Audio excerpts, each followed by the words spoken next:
Você sabia que é possível encontrar PT-100 com 2, 3 ou 4 fios? Fique sabendo nesse vídeo a diferença entre os tipos de ligação.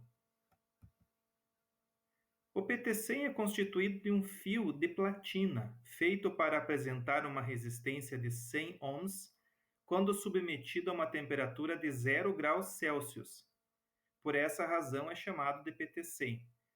Nessa figura que está aparecendo na tela, nós temos a representação de uma montagem de PT-100.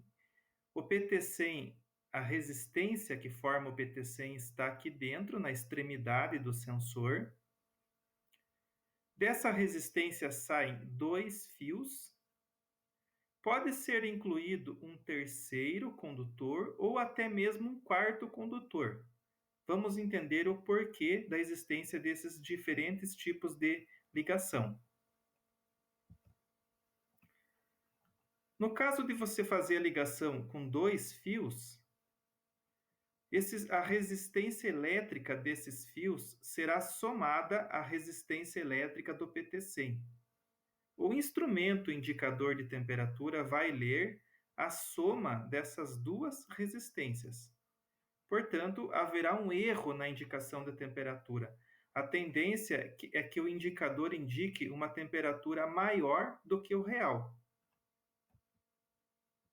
Então, aqui nós temos a indicação, a representação do indicador de temperatura, que é um instrumento eletrônico, os cabos de ligação e o PT-100, que está instalado na máquina, no processo industrial.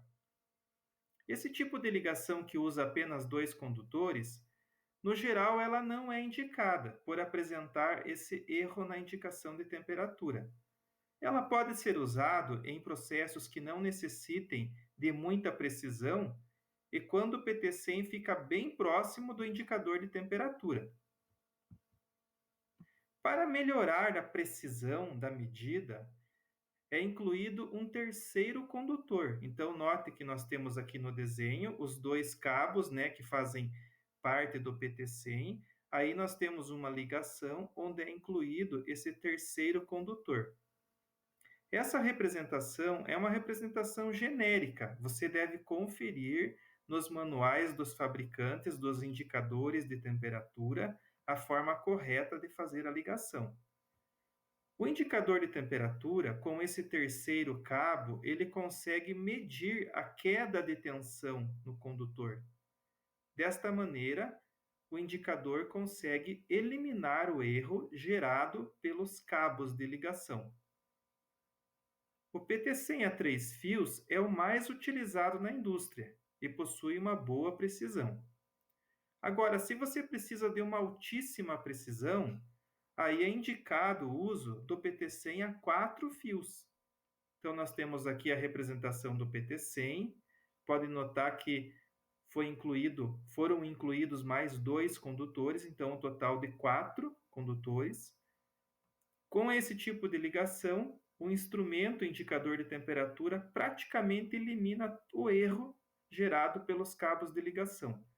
Então, esse tipo de ligação é de altíssima precisão e ele deve ser usado em processos que exigem uma alta precisão, por exemplo, em equipamentos de laboratório. Para saber mais sobre sensores de temperatura, veja os outros vídeos que foram publicados nesse canal. Consulte também as referências na descrição desse vídeo.